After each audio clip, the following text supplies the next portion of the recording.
Okay.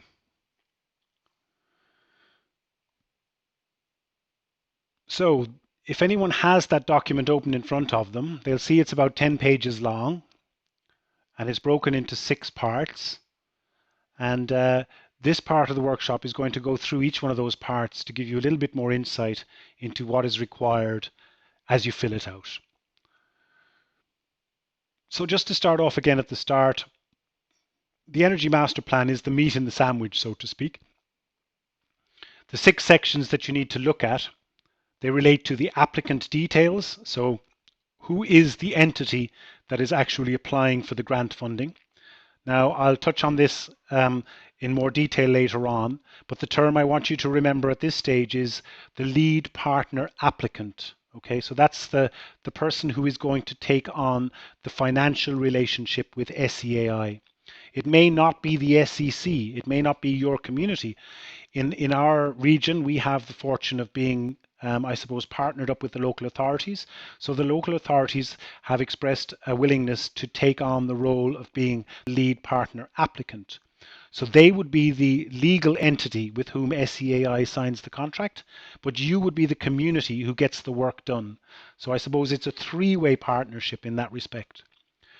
The second piece is the request for funding. So it's, I suppose, to put it down in 2 simple tables, the amount of money you're looking for and how you plan to spend that money. And I can give you some ideas on how to fill that section out. And then there's the grant milestones. So you have 1 year from when you receive your letter of offer to when you must complete it. So that's what SEAI expects you to complete your Energy Master Plan in that period of time. So they look for you to give some indication on the milestones that you see in that process over the course of 1 year. Then there's some insight into your SEC. So how big is your community? Is there a geographical boundary for you? What is the reach? What is the sort of data that you can muster? And I'll go into some detail around in interrogating the Central Statistics Office data. That's very easily found, that you can use that in your application here.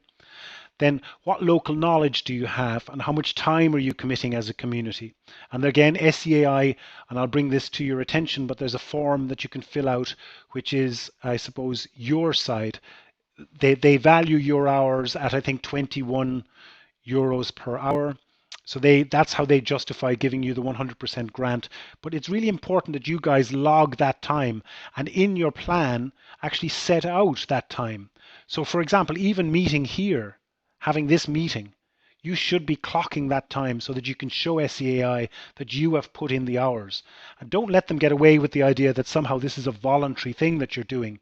It's very important that you map your time and you can show to them and go back to them and say, look, excuse me, we have done all this work. So it's really important to consider that side of the application as well. And then finally, there's the outputs. SEAI, I think, are cautious about an EMP just ending up on a shelf gathering dust. So they're really looking for you to have thought out how you might make use of this Energy Master Plan. Think of it like a business plan, You get a 100% grant to carry out a business plan. But what are you going to do with that business once you actually have the plan complete? And this is where I think, trying to find those people who might want to put some skin in the game. There really is a business opportunity here. So people should keep that in mind for something that they might want to do um, to make this Energy Master Plan turn into reality. So again, you need to kind of cover that element in 1.6.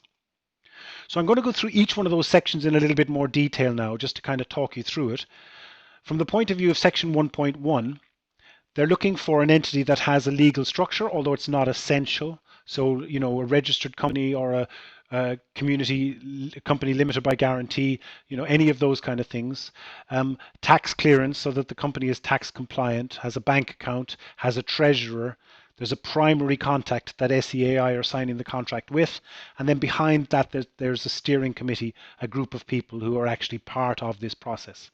Now, as I said, we have a different system here in that we have the lead partner applicant process. Our region, the Dublin and Mideast region, we're the only region in the country in the SEC program that have officially linked up with all of the local authorities. So in Meath, the point of contact there would be Caroline Corrigan, and Philip is a good contact between interface between you and the local authority. But the local authority are willing to take on the role of lead partner applicant in this process. In other words, to be the financial interface between you and SEAI. And there's two real benefits in that. The first is that you don't have to put up any money for this. The grant is retrospective. That means the money has to be spent before you can get the money back from SEAI.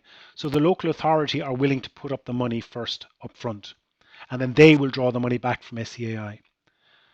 Also, they will secure a consultant to do the work for you. So that whole tendering process of identifying a skilled consultant who can actually do the energy master plan, the local authority are also willing to take on that role and help you to identify and find a consultant to do the job. In fact, that consultant will ultimately be hired by the local authority. So that relationship is a three-way thing between you, the local authority, and the consultant. So again, back to the idea of the committee, and I'll touch on this in more detail in section 1.5 and 4, 1.4 and 1.5. But again, it's really important, and this is back to the point that was made earlier on, I think by Ronan, which is that a broad group that represents your community. I've been using the analogy with a lot of communities that the SEC program is a bit like what happened in Ireland in the 1950s and 60s when credit unions were established. You know, back then there was the local parish priest, maybe a couple of businessmen or men, as they probably were in those days, and you know, a few leaders in the town came together and said, let's set up one of these credit unions. And from that little seed became, you know, a significant organization now that has property and significant savings held in your local area. The SEC program has a similar thing. So you need to find those people who can give it the strength and legs, I suppose, to grow over time. So that, and I can't keep repeating that strongly enough. It's really about reaching out and finding those new people to get involved in your SEC. So, what kind of people are helpful to get the Energy Master Plan done? Well, somebody who's interested in leading the project, I think that's a really key part because there is work that needs to be done. As I said, there's anything between 2 and 3 days of work that needs to be done to get the Energy Master Plan done to completion. Someone who can perhaps look at the financial side of it, people who are good with perhaps energy and have a knowledge of energy projects, someone who's good at networking in your community, people perhaps with some technical skills would be very useful, and people who I suppose want to get involved. So it's identifying those people who see the benefits in this and want to get involved. Yes, you've got your hand up there.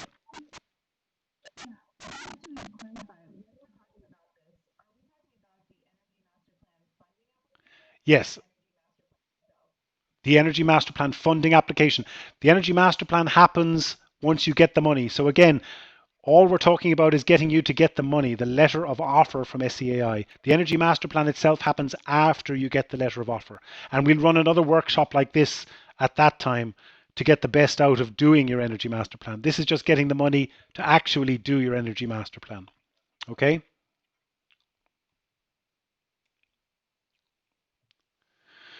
So the second section then is the request for funding. So you need to fill out some basic bits and pieces. And as I said, I explained to you how you can calculate which band of grant aid you can apply for. So that simple Excel spreadsheet that I can send you, it's a 10-minute job that you'll be able to look up once you have a little bit more knowledge about the number of houses or businesses of a small, medium and large size, that you'll be able to generate a rough rule of thumb estimate as to how much energy your community spends in a year. And depending on what that number is, you'll basically be able to spit out which band of payments you end up in. So the basic level then of that funding as you get it, so that money is then spent on producing or well paying for an energy consultant to maybe run an energy awareness event, and that's the 25% that your community can use, to do some energy baseline surveys, to generate this register of opportunities, but you might also consider running a training workshop or something like that in your community. This is what the money can be used for. And ultimately, the output is the energy of the register of opportunities and the energy master plan itself. So what is the register of opportunities? Again, this is an output. So it's not something that you need to fill in right now, but you do need to describe that this is something you want in your funding application in section 1.2. So one of the outputs is the creation of a register of opportunities. So it's important that you know that that is going to be something that you're going to be paying for. So it's worth referencing in your application. I'm just getting a bit of static noise in here, guys. I'm just going to mute you there if that's okay.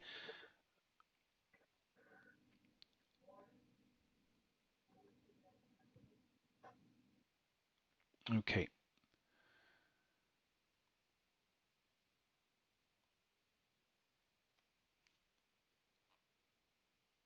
So then the declaration of financial resources, this is something that needs to be signed. It's part of the appendix within the document.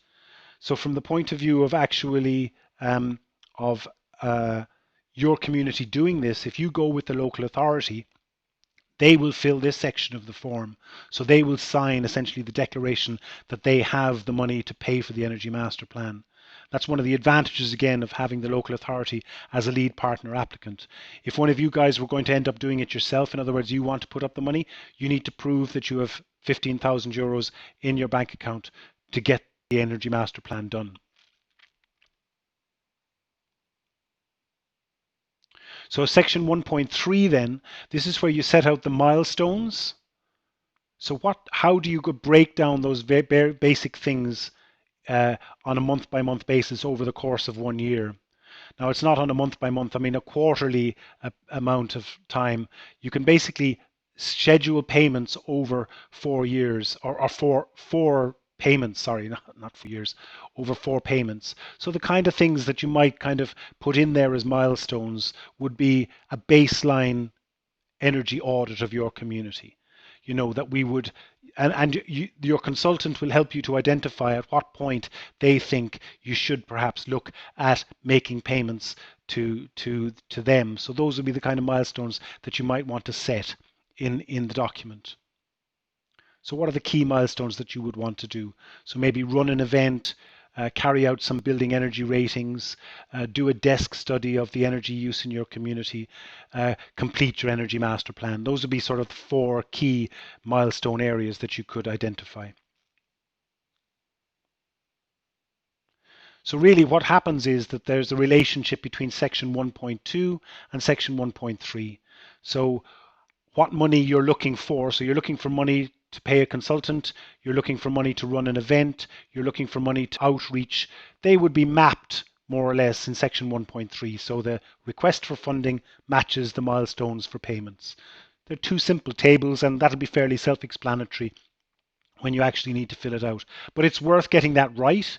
Now, they're not holding you or binding you down with this. This is not something that is cast in stone, but it proves to SEAI that you've given this some thought, really, that you've considered how you're going to spend the money and what timeline you're going to spend that money in to reach the outputs that is expected of you. Section 1.4 and 1.5 is, I suppose, where most of the text happens. This is where you'll need to do your research, and this is where you'll need to do most of your writing.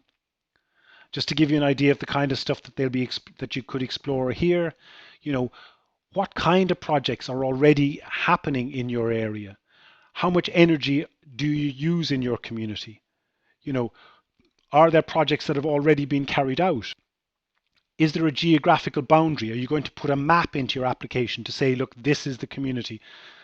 And again, the CSO is a very valuable place, and I'm going to get into that in more detail to be able to generate some of this kind of information. But it really, I suppose, sets the context for your SEC, who you are and what it is you might like to do in your area over a 3-year period. So the CSO, as I said, is a really valuable resource. I'm going to walk you through how you can fill in some basic data and find data in the small area data sets. And I'll send you a link that you can access this, but I'll just give you an example of how that actually works. But the sort of stuff you can find in here, you can find out the number of buildings, the type, the size, the age, what it might be made of, how much energy it's using, is it using gas or oil. You can also find out information about cars, how people commute and travel. And it's really simple to interrogate to get an idea of that kind of information. So just to give you an example, when you get into this part of the website, you can select from a range of different sort of geographical boundaries. So in a case like if you wanted to select something like municipal areas or municipal districts, or you could have it goes right down to the granular level. So as you can see, the map comes alive as you select different sort of settings. So taking Naas as an example here, there's a boundary of Naas and some surrounding towns and areas that are defined within the. So this could be a screen grab for you to show your geographical area. You have a map there that you can show, right? We have the data within this boundary, and you can add other areas if you feel that you've got. It's very simple to manipulate the website to do that. And once you have that defined, you can basically just spit out a whole load of PDF information that will give you, a range of different information, from transport, as I said, to the age of homes, to the whether they're using oil or gas, how many people are commuting, number of cars. And really, with this basic information, you can do some really interesting insights in your community to get that basic knowledge. And that'll help you in two ways. It first of all it shows to SEAI that you have knowledge of your area, but it also gives you, I think, a very valuable understanding of your community, something that you mightn't have looked at before. So that can be very helpful for you to get that kind of insight. It certainly is I think a very valuable exercise for communities that I have done it with in the past. So again, if you look at your community, there are sort of three basic, I suppose, sectors that you could look at. So there's domestic housing, and this can be something that could be quite well divided up amongst your committee. So maybe a couple of people could look at the domestic sector, housing. A couple of people could look at the public sector, if there's public sector parties in your area. And then another group of people could look at the private sector. And this allows you to sort of compartmentalize your community.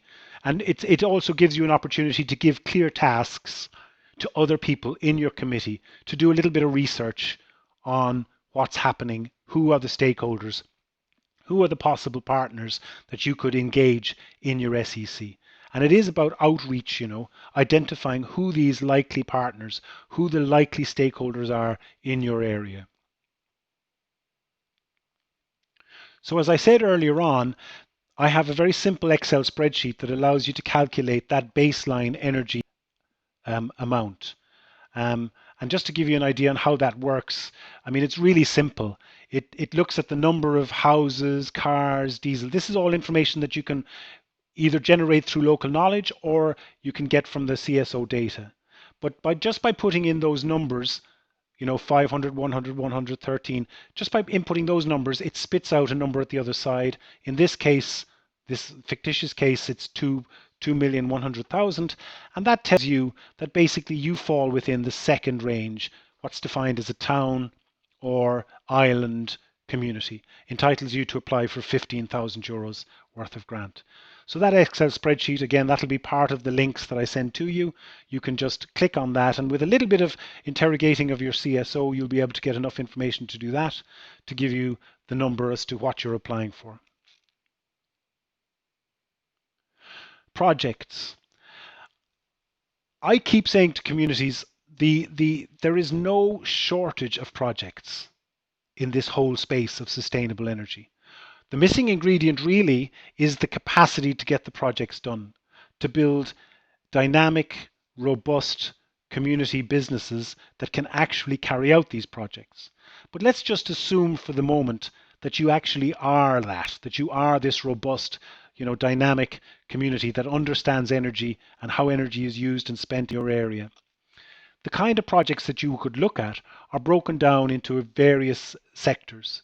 Domestic is a very obvious one, and depending on whether the homeowner is a private homeowner or somebody who may be energy poor, deemed energy poor, grants available for work in this sector vary from between 35 to 80%. So again, this is an area that can look at lots of different projects ranging from solar PV to thermal stoves to boilers, heating controls, energy efficient windows, doors. All of this kind of stuff fits in under that area. So these are the kind of projects you can do in the domestic area. Deep retrofit. This is an example of taking a house that might be of a very low standard and bringing it to a very high standard in one big chunk. So this is called deep retrofit work. And again, this is where policy is heading. So there's again significant grants in this space also. Beyond that, we move into sort of local community groups, sports clubs. So even if you were to take something like a GAA club, switching their lighting from, you know, halogen lights to LED lights, that's a project that could be done in your community. And it may be something that would attract a local GAA club or a tennis club or something like that to get them involved in your SEC, offering them those kind of possible projects. Businesses, and again, it's really important that you include businesses, particularly if there are big energy spenders in your area. That can be very valuable, but it shouldn't, of course, ignore, the local pub or a hotel or a shop. Just taking a modern shop nowadays, the number of coolers that they have in shops, they cost an awful lot of money to run. So offering a shop an opportunity to upgrade their cooling systems to more energy efficient cooling, there's a project that's ready to go and could be immediately brought in, and at 30% grants to those companies to get that kind of work done. Sustainable transport, again, looking at opportunities for electric cars, car share, bike schemes. All of these fit in under the grant, and you can look at opportunities to get funding for these kind of projects as well. Renewable energy, looking at opportunities in your area. Maybe your community is blessed with wind or tidal or river. These are all opportunities again that can be explored as part of the energy master plan. Remember, this is what the energy master plan is attempting to do. It's attempting to look at your geographical region and say, these are the kind of things that'll work in this area. So it's getting an opportunity to look at all of those different things. And you guys know better than anyone what are the type of projects that might work. So this is where an SEC comes into its own. It's that local knowledge. And SEAI recognize that you guys know your community better than anyone. A consultant that comes in to do an energy master plan but knows nothing about the area will produce a rubbish energy master plan. A consultant who comes into your area and can be guided by people who know and understand and can, connect and make networks and show that consultant the opportunities will make a much better energy master plan. So it's really about you guys understanding your area and understanding the kind of projects that you can do. And as I say, the steering committee is the key part of this. And I know I've been repeating myself over and over, but I can't emphasize that strongly enough, how important the steering group is in this whole process. Section 5 is where you start to set your outputs. So what are the things that you're actually looking to achieve? So again, it's about looking at what your community can offer in knowledge. And it's sometimes the questions appear like they're repeating themselves, and I suppose they do to a certain extent, but it gives you an opportunity to maybe say the same thing in a slightly different way. So again, what people, it's a sort of an opportunity here for like a little CV, almost a biography of who that person is. What are their particular talents and skills? What extra knowledge do you have about your area? And it doesn't always have to be relating to energy.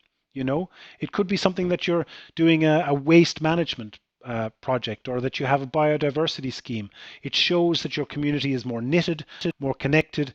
What are the kind of values and skills and talents that you have in your area, the local knowledge? So it's really about explaining that you have that local knowledge and that your community understands your area well.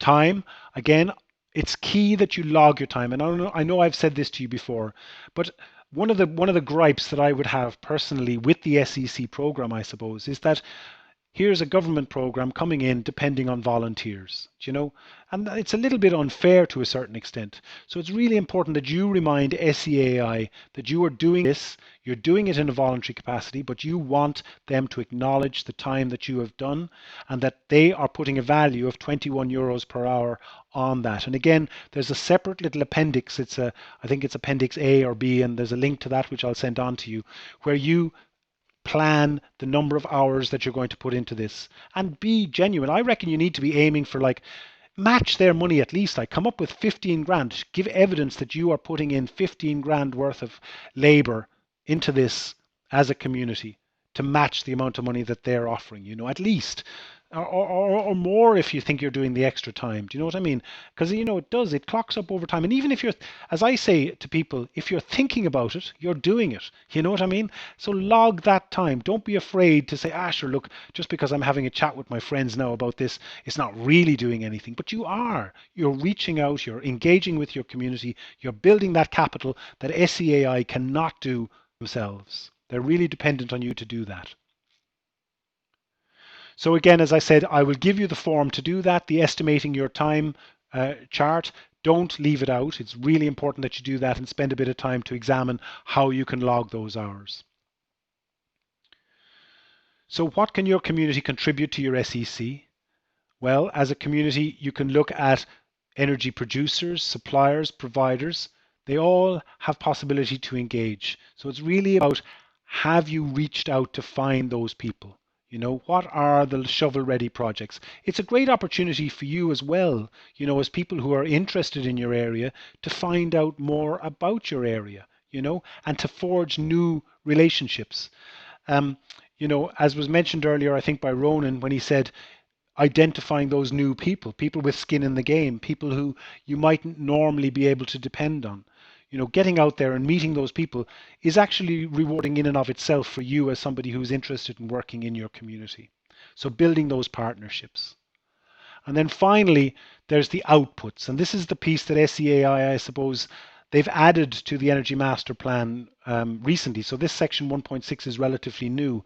And it is about managing expectations, so that you make a statement as to what you're going to do, or that at least you have an idea of what you'd like to do after your Energy Master Plan is complete. What are you going to do for year 2 and year 3? What are the ambitions? And perhaps this is where maybe you could start to take some of that aspirational ideas. I think that Peter might have mentioned earlier on, where you could start to look at what do we really want to do with this plan when we have it complete, and what would we like to, how would we like the Energy Master Plan to guide us as a community? But also, of course, grounded in reality and grounded in the fact that you will have this register of opportunities, this list of likely and possible projects. So using that really as a roadmap really to bring your community forward in the overall program. And finally, there's a checklist. So make sure that you have all the right paperwork, and you can tick that off, everything from your time management to your energy calculation to your and some of these need to be collected from the local authority, and some of them need to be gathered by yourself, but make sure you have them all together in the one place when you're actually making the submission. And again, Philip is there to help you to do that. So when you get your first draft of this document done, Philip can read it and give a review and say, look, maybe you could do a little bit more there, or you've done fantastic there. That's really good work you've shown. So we will be your, I suppose, as your mentor, somebody you can use as a sounding board to see how the document is evolving over time. Again, the checklist is quite simple. There's the competency evaluation, the community charter, and the energy master plan. Those are the 3 key documents. But then there are the supporting documents, the appendix that need to be going along with them, the declaration of financial resources. The local authority will do that for you. The de minimis, that's another local authority task. De minimis, by the way, just to fill you in on what that is, it's European kind of speak for saying that your community hasn't received over a certain threshold of grant aid within a certain period of time. So that'll be the local authority's business if you take them on as lead partner applicant. Finally, a letter with regards to VAT, that's the local authority's business also.